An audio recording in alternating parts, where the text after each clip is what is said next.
Hello and welcome to Inside Music, episode number 148. I'm your host, James Shotwell, and it's great to be with you again.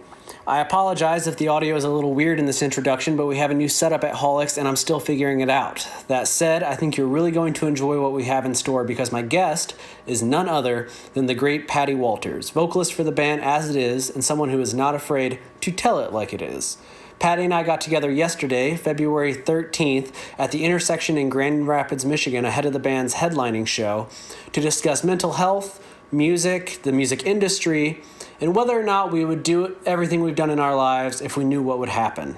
That's a little bit of a loaded statement, but you'll understand once we get to the conversation. But before that, I wanted to mention that I was able to sit back and watch As It Is do their VIP meet and greet. And it was really something special because you read all the time about bands who are trying to get extra cash from their fans by charging for photos, but I don't really get that feeling from As It Is. Watching them, there's clearly a connection that they have with their fans that is what every artist, I at least hope, aspires to achieve. People look at them as motivation to change their lives, to quit bad behaviors, or to just improve who they are as people. And Patty wants to make it clear, as you'll hear in this conversation, that As It Is themselves do not change their fans' lives. Their fans choose to change their own lives, and the band provides a soundtrack for that.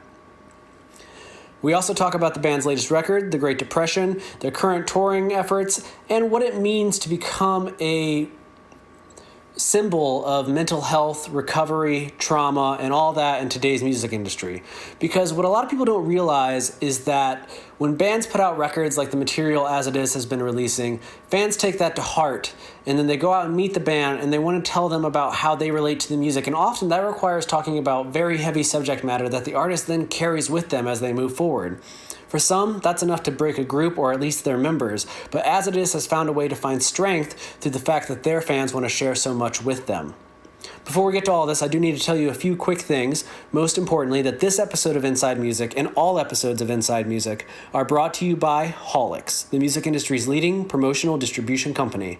Now, what that means is that Holix works with management, publicists, record labels, and independent talent from all over the world to discreetly share new and unreleased music.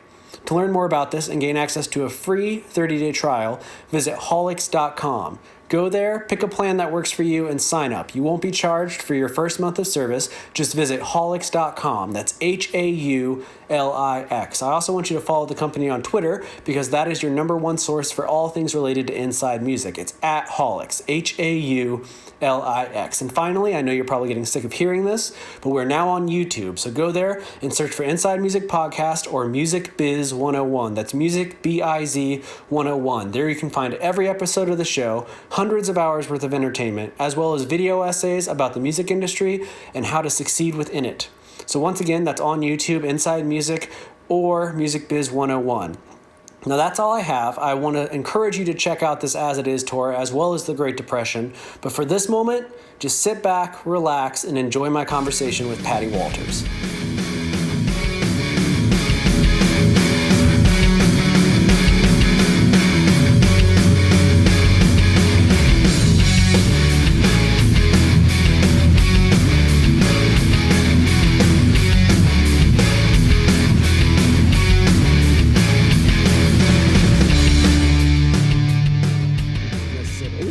Doing some Pokemon Go raids out there. I was like walking around. It was a good time.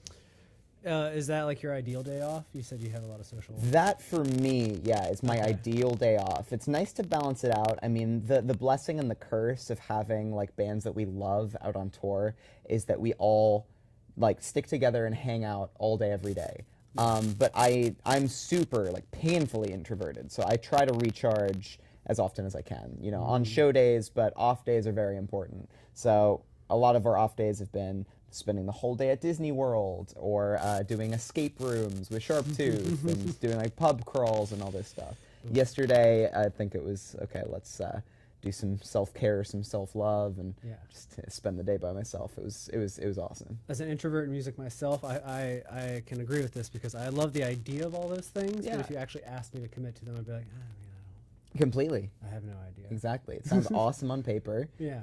Yeah, it's something cool to say you did, but quite honestly, I was like the less I do on my day off yesterday, the better, and it was solid. That's the joy of working in music and living like out here in the Midwest, is that community doesn't exist. Whereas like in LA or New York, it's like every day of the week. Yeah. Till 2 a.m. It's funny. I mean, like my family's from Minnesota, suburban Minnesota, so I know the kind of like Midwestern like lifestyle vibes. It's cool. I used to think that I was all about big cities like LA, New York, London. The older I get, the more I find out that I'm basically just a grandpa, and I could live out here easy where the real estate's cheap and the people are cool. It sounds miserable, right? The older you get, you're like, that just sounds awful. Yeah. They do a lot of EDM shows at this venue, and I work a lot of them and come in and interview artists. But sometimes I'll get like a press request, and they'll be like, "Yeah, they go on at 1. You available?" I'm like, "It's Tuesday, man. Like, what are you talking about?" Yeah. Yeah, exactly. There's nothing. Oh, I hate that. Even when I lived in Boston, I remember seeing like Kevin Devine go on at like 2:30 one morning, and I was like, "This is dumb. That is the worst. What are we all doing out here?" Yeah. You guys seem to play to an audience where at least most of your shows, it'll be a fairly decent time. We've done, yeah, I mean, it varies all across the world. We've done a show in Germany, I think it was Hamburg, where we started at 1 a.m., and that's gross. Yeah. We did a show out here in Orlando where the show was done by 9 p.m., and it was awesome, man. Like everyone was like, "This is great." Doors were like 5. The show was done at 9. Like we went on before 8 p.m. It was amazing. That's like my dream show. I know. Anytime I see early, I'm like, hell yeah. Exactly. Like, let's do that more. Yeah. Well, that's good to hear. And this tour is going well for you so far? I hate asking that question, but I feel like in this weather, it's a question you can ask. Yeah, genuinely, it's been a great tour with great people.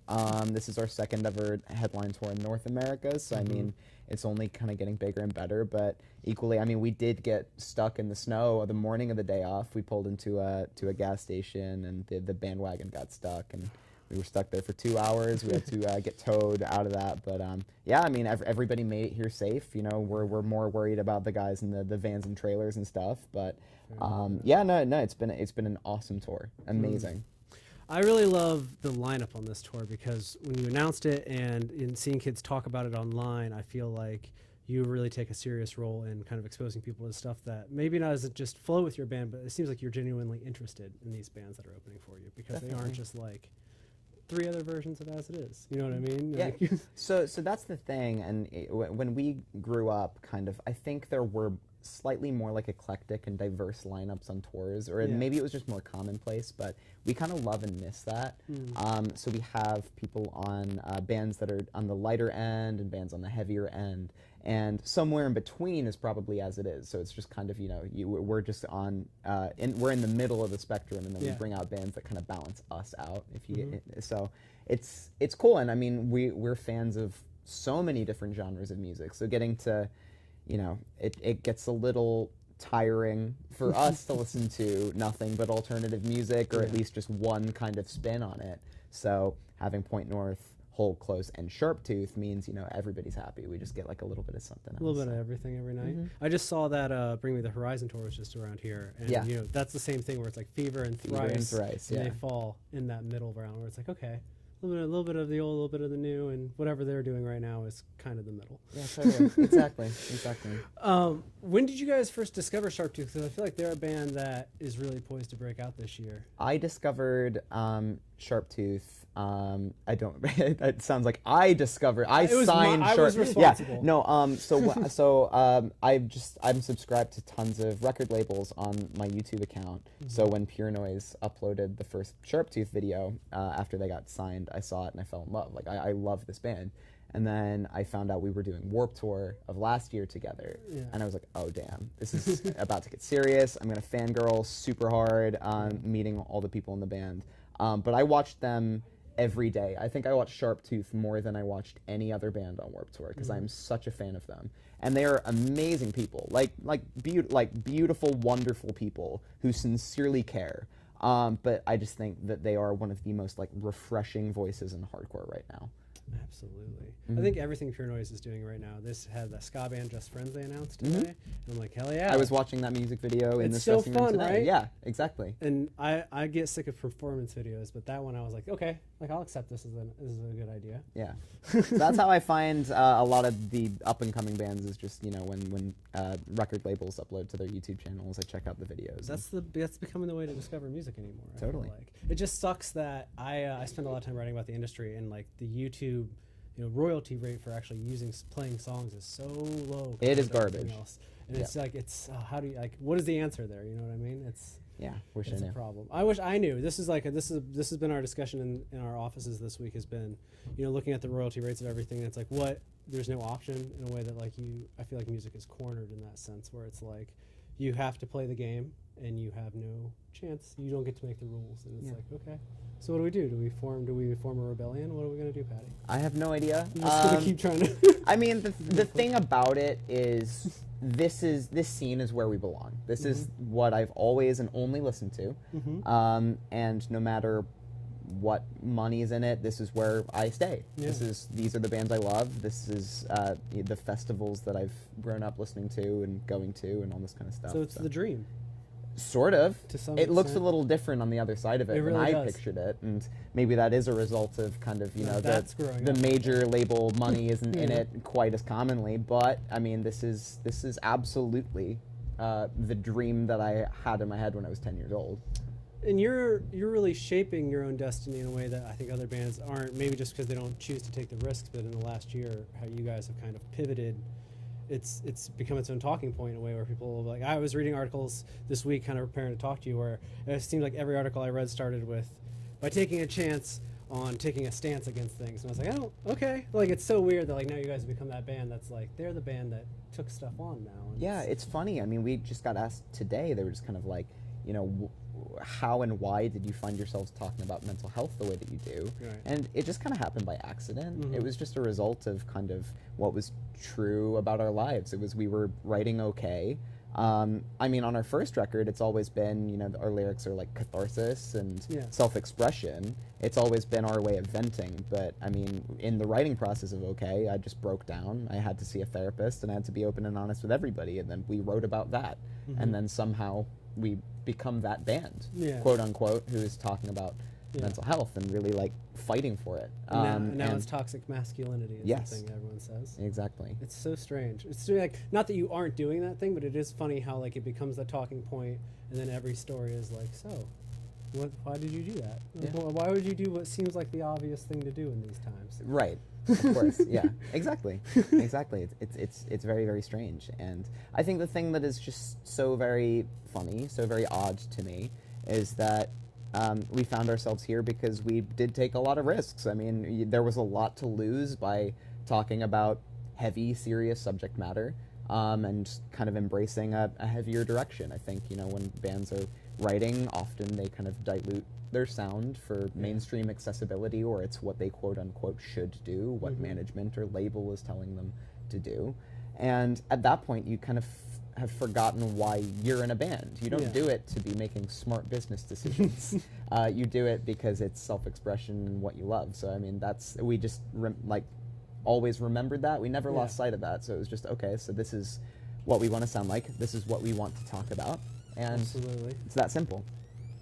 Yeah, I find myself having conversations with bands, and we won't name any right now, where I'll get a text and they'll be like, we're in the studio, but I just don't know if we're doing enough of what we did in the past. I'm like, do you like what you're doing? Because I feel like that should be the guiding point, and not like, are we abandoning too much or moving too far away from something? I think somehow we're one of the more fortunate bands where the people that support us are very accepting and understanding of the fact that we want to experiment. So if we end up sounding different to our previous record, or at times similar to our previous record, a lot of people seem to accept it, and just kind of, I think that's just, we've lucked out in that we're not going to be torn apart for being too different or too similar to the last record.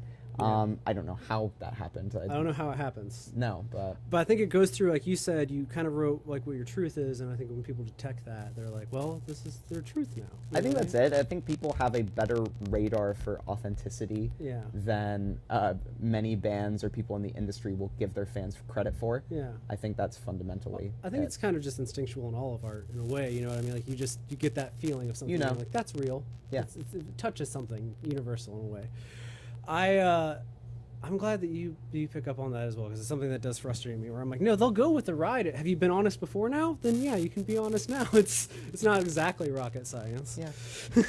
Exactly. Let me ask you this, because it's a conversation I've been having with a bunch of artists recently that have been doing this, talking more openly about mental health and all of that. And you guys do this meet and greet. I just watched yours a little bit, and it was funny because I like to listen. My favorite thing about watching meet and greets as an outsider is to listen to people walk away from a meet and greet, because you get the sense of like, how was it worth it to them, like that like moment they had with you. Right. And I actually heard a kid say, my life is now complete, like as I was standing over there. And then the girl after him with her friends was like, worth every penny. And I was like, that's what you want to hear. You want to hear something like that. But for you, I imagine that based on the song content, that you have kids that come up to you and they have something that they need to tell you, some story about themselves that they connect through your music, and maybe help them through something. How do you, I guess, carry that weight, and does it weigh on you? Because that's something I see a lot of artists been telling me recently. Is It absolutely does a lot of the time. Some days you're more vulnerable than others. Mm-hmm. Sometimes it is easier to digest. But if you are having a very difficult day, if you're experiencing some sort of personal loss or roller coaster that you're on, it can be extremely heavy to listen to those stories. But at the end of the day, I mean, we're all in this together, and it's about understanding. It's about coping with our feelings, and we all find hopefully healthy ways of coping with everything. And for me, it is very often the set. It's very physical and transformative. I'm not my shy, introverted self when I'm on stage. I'm somebody else, and that's where I get out a lot of frustration and dissatisfaction with the world or the life that I'm living that particular day.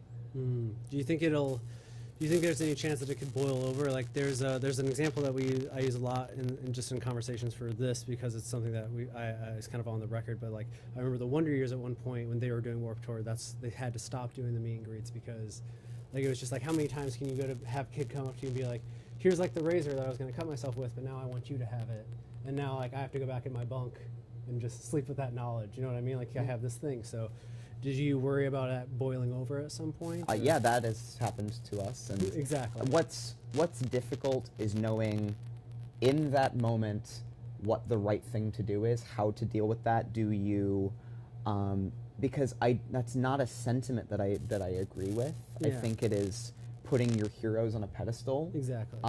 And if anybody says that this band has saved their life, we make a point of saying, you have saved your life. I'm so glad that we offered any kind of help and relief and guidance, but that belongs with you. And when people do donate their razors that they have used in the past, I don't think that's healthy. And I think that's so much of what the Great Depression stands for as a record, is that it takes away the stigma, but also the kind of glorification, romanticization of these topics, but also your quote-unquote heroes. Yeah. Because it is so tough to know in that moment, and there's so much importance and responsibility on us as individuals to know what to do, but ultimately we're people, and we just sometimes don't know. Yeah. You just have to know that you're trying your best, and if you misstep, you correct it next time. I guess that's just the only thing I can say. All while keeping in mind that to them, they don't know that this may happen every day for the next 40 days. Yeah. And for them, this is their one chance. Entirely. And you want every individual conversation and interaction to be genuine. You want that to be a really memorable and sentimental moment. But we are also people, 5 individual people living 5 exhausting lives, and we can only try our best. And some days our best is not as good as others.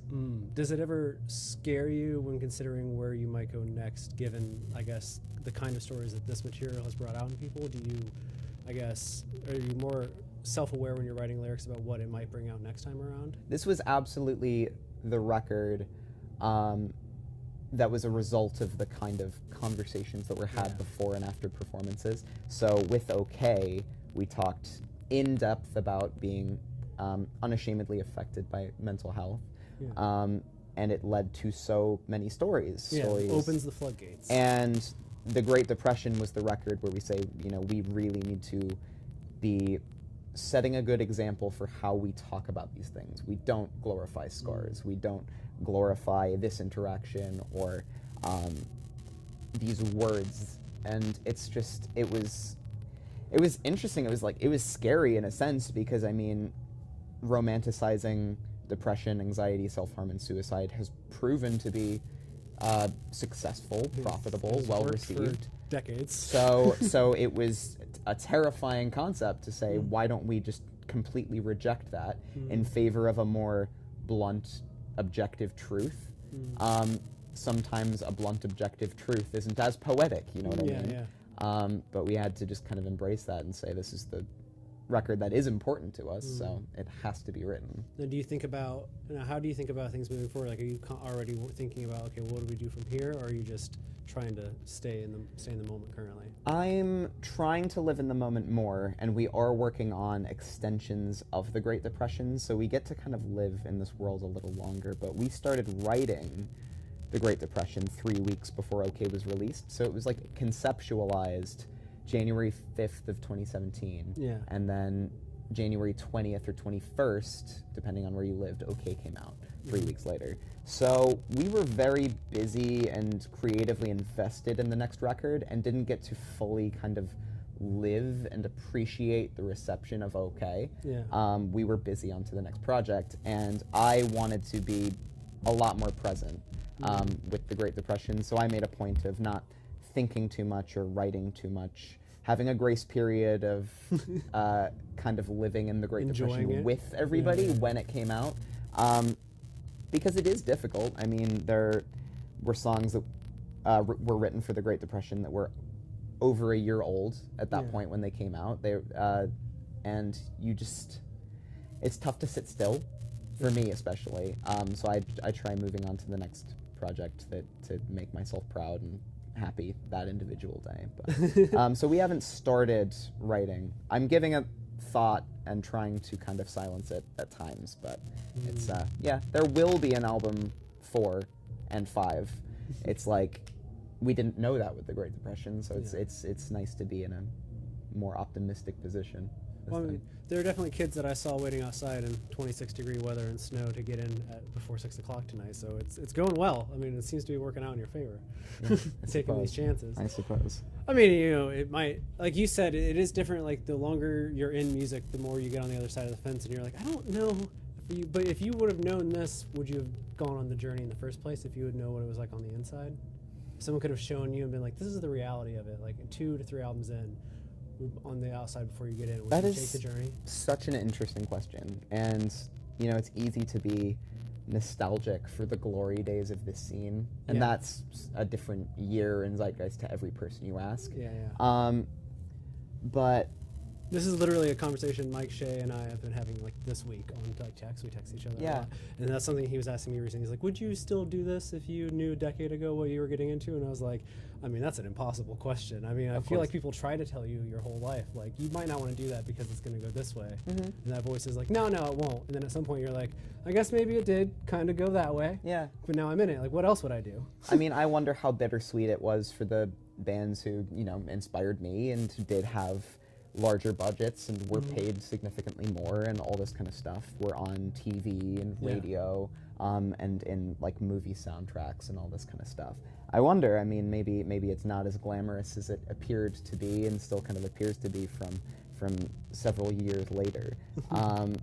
Maybe there were curses that came with it that I don't know about, but I mean, the debt was probably a little larger at I times. certainly, you know what I mean? Yeah.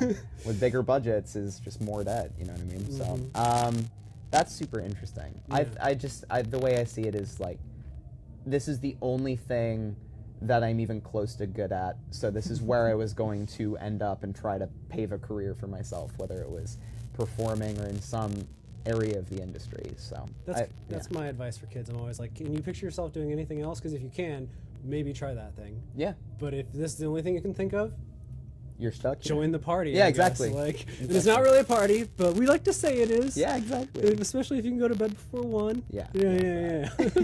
So how much longer are you guys on the road? That's this a great run? question. Yeah. I know for a fact there's 9 more shows, so I guess a week and a half. A week and a half. We go home, we sleep in our beds for 2 nights, and leave on another UK headline tour. Home for a little while after that before supporting Under Shikari across Europe. So it's a very busy start to the year. But last year was a little slow for touring, a lot of writing, and a lot of recording, and a lot of all that stuff. So it's nice to just be, out doing shows, meeting people every night. You seem like you're still feeling good about it all. You I haven't feel- hit the wall yet. That day off yesterday is really helping. So. It's really helping. And I know you guys got a high brew coffee delivery the day before that, so Yeah. that should, you're fueling it. Exactly. Exactly. Well, I know that the band went to get dinner, so I'm going to let you get going, but I do thank you for taking the time to chat. No, this was tons of fun. Hang Thank out, you so and much. I This hope was I great. asked you something you haven't heard a billion times. You did. I've been You did. obsessing It's all about good. questions bands hate to hear recently. Sure. It's been a recurring topic. Like, love that's that. why I was like, "How's tour going?" I'm like, don't. Why does it come out? It's one of those things like when you see your friend and you're like, "So how's your day going?" You fucking know how it's Yeah, exactly. going. You're just like, we gotta say the bullshit so that we can have a real conversation. No, I love that. I love that. Thank you. Well, thank you, man.